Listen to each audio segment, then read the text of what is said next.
আপনাদের মনে থাকবে মুখ্যমন্ত্রী শুভেন্দু অধিকারী তিনি কিন্তু আগেই জানিয়েছিলেন আগামী 7ই ডিসেম্বরের মধ্যে কলকাতা পুরসভায় নির্বাচনের প্রক্রিয়া তারা কিন্তু শেষ করতে চান।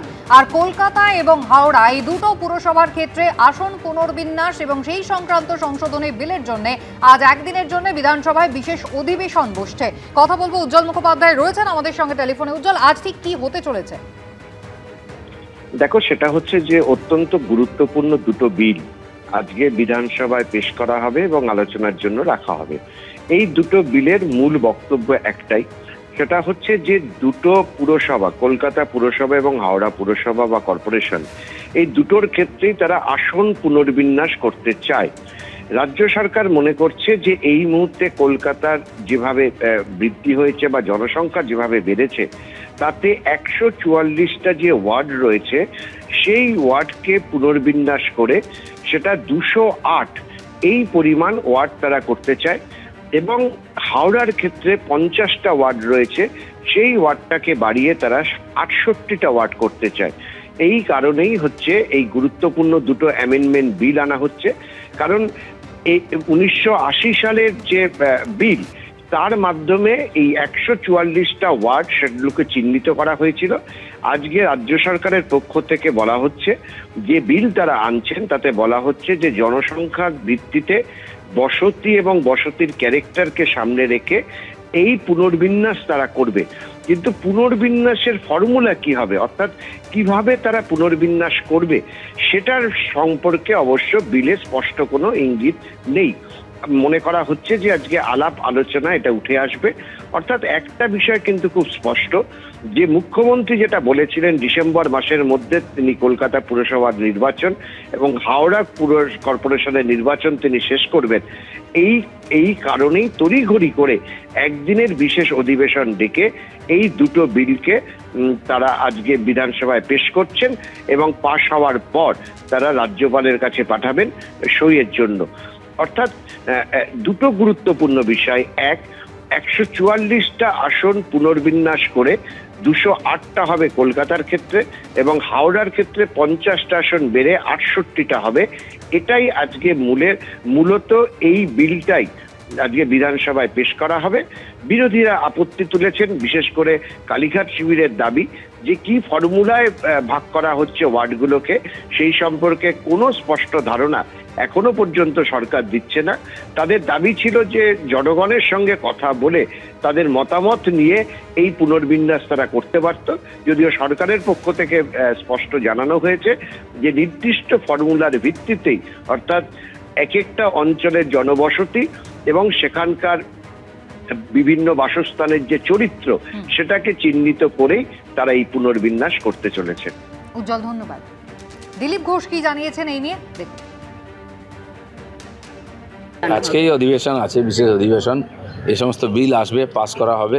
ডিলিমিটেশন যতক্ষণ না পুরো হচ্ছে, পশ্চিমবাংলায় আমরা পঞ্চায়েতকে ছোট করছি, বিডিও যে আছে ব্লক তাকে ছোট করা হচ্ছে। আর যাতে প্রশাসনিক সুবিধা হয়, আমি সাজেশান দিয়েছি মাননীয় চিফ সেক্রেটারি, চিফ মিনিস্টারকে যে জেলাকেও ছোট করুন। অলরেডি 5টা জেলা আমরা বাড়াচ্ছি, আরও বড় বড় জেলা আছে সেগুলো ছোট করার দরকার আছে। ঠিক সেরকমই কর্পোরেশন মিউনিসিপ্যালিটিতে ওয়ার্ডও বাড়ানো হচ্ছে যাতে প্রশাসনিক সুবিধা হয়। এদিকে প্রায় 18,000 শূন্যপদ পূরণের প্রক্রিয়া শুরু করেছে পাবলিক সার্ভিস কমিশন। ইতিমধ্যেই বিভিন্ন এজেন্সির সঙ্গে এই নিয়ে বৈঠক হয়েছে। নিয়োগ স্বচ্ছভাবে করতে ইউপিএসসির মডেলে কাজ করা হবে বলে জানিয়েছে পিএসসি। প্রতি বছর কলেজ বিশ্ববিদ্যালয় থেকে হাজার হাজার ছেলে মেয়ে বেরোচ্ছে। সকলের চোখে স্বপ্ন, একটা চাকরির আশা, একটা ভালো জীবনের স্বপ্ন। কিন্তু চাকরি কোথায়? দেশ জুড়ে বেকারত্ব বাড়ছে হতাশা। এই আবহেই আশার কথা শোনালো রাজ্য পাবলিক সার্ভিস কমিশন বা পিএসসি। তাদের গলায় আশ্বাসের সুর। শূন্যপদ পূরণের প্রক্রিয়া শুরু করেছে তারা। 30শে জুলাই শূন্যপদ পূরণ নিয়ে বিভিন্ন এজেন্সির সঙ্গে বৈঠক হয়। সেখানে শূন্যপদ পূরণের বিষয়ে প্রয়োজনীয় নির্দেশ দেওয়া হয়েছে। পিএসসিতে প্রায় 18,000 শূন্যপদ রয়েছে। ইতিমধ্যে যে নিয়োগ পরীক্ষাগুলো হয়েছে খুব তাড়াতাড়ি তার ফল বের করা হবে। পিএসসির দাবি কয়েক সপ্তাহের মধ্যেই বয়সে যে ছাড় দিয়েছে নতুন সরকার, সেই অনুযায়ী প্রায় 8,000 শূন্যপদ পূরণ করা হবে। যতগুলো আমাদের চাকরির ব্যাকলগ ইত্যাদি রয়েছে, সেই ব্যাকলগগুলো, যার মধ্যে পিএসসিও অন্যতম হচ্ছে, সেই ব্যাকলগগুলো খুব তাড়াতাড়ি ক্লিয়ার করতে হবে, যাতে আমাদের রাজ্যে যারা ইয়াং ছেলেমেয়েরা আছে তারা চাকরি পায়। নিয়োগ স্বচ্ছভাবে করতে ইউপিএসসির মডেলে কাজ করা হবে বলে জানিয়েছে পিএসসি। অনেক ক্ষেত্রে রিক্রুটমেন্ট রুলগুলো আপগ্রেড হয়নি, তার একটু চেঞ্জেস প্রয়োজন আছে। আমি বিভিন্ন হেড অফ দ্য ডিপার্টমেন্টস আছেন, তাদের সহযোগিতা নিয়ে আমরা খুব তাড়াতাড়ি এই কাজটা শেষ করতে চাইছি, রিক্রুটমেন্ট রুলস ইত্যাদিকে আপডেট করা। কমিশনকে একটা রুলস অফ প্রসিজার মেনে কাজ করার নির্দেশ আছে, কিন্তু এই কমিশনের রুলস অফ প্রসিজার এখন অবধি তৈরি নেই। আমরা এই রুলস অফ প্রসিজার খুব তাড়াতাড়ি আমরা কাজে নেমেছি। এই rules of procedure as per the constitutional mandate আমরা খাড়া করব এবং সেই ভিত্তিতে কাজ করব। স্বচ্ছ নিয়োগের বিষয়ে চাকরি প্রার্থীদের আশ্বস্ত করেছেন পিএসসির চেয়ারম্যান। হিন্দোল দে, এবিপি আনন্দ, কলকাতা। 26,000 শিক্ষক শিক্ষিকার চাকরি বাতিল কাণ্ডের জট কিন্তু কোনোভাবেই কাটছে না। সুপ্রিম কোর্টের দেওয়ার সময়সীমা 31শে অগস্ট শেষ হচ্ছে, কিন্তু নিয়োগ প্রক্রিয়া তার মধ্যে শেষ হবে না। জাতিগত সংরক্ষণ নীতি কার্যকর করতে তাই আইনজীবীদের পরামর্শ নেওয়া হচ্ছে, ফলে সুপ্রিম কোর্টের কাছে আরও সময় চাওয়া হবে বলে জানালো এসএসসি। এসএসসি নিয়োগ নিয়ে ফের জটিলতা, ফের চিন্তায় যোগ্য শিক্ষক শিক্ষিকারা। 26,000 শিক্ষক শিক্ষাকর্মীর চাকরি বাতিল কাণ্ডে জট কোনোভাবেই কাটছে না। সুপ্রিম কোর্টের দেওয়া ডেডলাইন 31শে আগস্টের মধ্যে শেষ হচ্ছে না নিয়োগ প্রক্রিয়া। জাতিগত সংরক্ষণ নীতি কার্যকরী করতে আইনজীবীদের পরামর্শ নেওয়া হচ্ছে, যে কারণে আপাতত বন্ধই থাকছে নিয়োগ প্রক্রিয়া।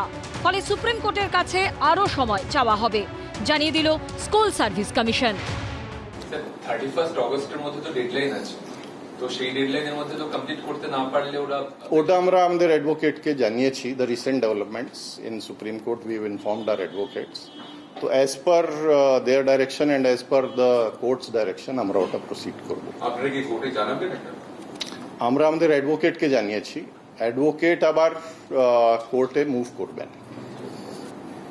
আপনারা সময় চাইবেন? এটা আমরা আমাদের যেহেতু রিসেন্ট চেঞ্জ হয়েছে, কিছু আমাদের প্রেয়ার ফর টাইম আমাদের থাকছে। তৃণমূল আমলে প্রাতিষ্ঠানিক দুর্নীতির জেরে বাতিল হয় 26,000 শিক্ষক ও শিক্ষাকর্মীর চাকরি। সুপ্রিম কোর্ট নির্দেশ দেয় 31শে আগস্টের মধ্যে নিয়োগ প্রক্রিয়া শেষ করতে হবে, ততদিন যোগ্য শিক্ষকরা সবেতন চাকরি করতে পারবেন।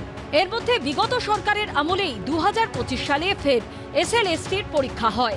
ইতিমধ্যে একাদশ দ্বাদশে নিয়োগের সুপারিশপত্র দেওয়া শুরু হয়েছে। ভেরিফিকেশন প্রক্রিয়ার নির্দেশ দিয়েও তা স্থগিত রাখার সিদ্ধান্ত নিয়েছে মধ্যশিক্ষা পর্ষদ। তৃণমূল সরকারের আমলে ওবিসিদের জন্য 17% সংরক্ষণ চালু ছিল, বিজেপি সরকারের আমলে তা হয়েছে 7%। নতুন সংরক্ষণ বিধিতে কিভাবে নিয়োগ হবে, বা তৃণমূল জমানায় সংরক্ষণ বিধি মেনে যারা সুপারিশপত্র পেয়েছেন তাদেরই বা কি হবে, এই নিয়ে আইনজ্ঞদের পরামর্শ নিচ্ছে এসএসসি। জাতিগত যে রিজার্ভেশন বা সংরক্ষণ, সেই সংরক্ষণে বিগত সরকার এবং বর্তমান সরকারের দুটো ভিন্ন অবস্থান। বিশেষত ওবিসির ক্ষেত্রে 17% না 7%, এবং এর ফলে নতুন করে একটা জট বা জটিলতা তৈরি হয়েছে। ট্রান্সপারেন্সি, পরিচ্ছন্নতা হচ্ছে আমাদের মুখ্য উদ্দেশ্য। আমরা ওয়েবসাইটের মাধ্যমে পিরিয়ডিক্যালি আপনাদের সমস্ত খবর দিয়ে দেবো, যাতে আপনারা দেখবেন ওনারা কিন্তু ভাবেন তারা একেবারে পরিচ্ছন্ন ভাবে, পরিষ্কার ভাবে ওয়েবসাইটে service commission, school service commission পুঙ্খানুপুঙ্খভাবে সমস্ত আপডেট দিয়ে যাবে। সে তাতে সকলে ট্রান্সপারেন্সি, পরিচ্ছন্নতা হবে। আশা করি কিন্তু সকলে সন্তুষ্ট হবে, খবর অন্তত পাবে ঠিক খবর। তাহলে এবার কি হবে? নতুন করে চিন্তায় পড়েছেন যোগ্য শিক্ষকরা। ওবিসি সংক্রান্ত বিষয়ে যে নোটিফিকেশন, সেই নোটিফিকেশনের পরিপ্রেক্ষিতে আমাদের সুস্পষ্ট বক্তব্য, এসএলএসটি 1 এবং আরএলএসটি 3 তাদের যে কোনো মূল্যে যোগ্য চাকরি ফেরাতে হবে। আমরা রাজ্যের মুখ্যমন্ত্রীকে করজোড়ে নিবেদন করছি যে স্যার আপনি আমাদের বাঁচান। ওবিসি মামলার জন্য গতকাল মধ্যশিক্ষা পর্ষদ থেকে পুরো প্রসেসটা স্থগিত রাখার জন্য একটা নোটিশ দেওয়া হয়েছে। যদি 31শে আগস্টের পর আমাদের বেতন বন্ধ হয়ে যায়, আমরা কিন্তু সব শেষ হয়ে যাব।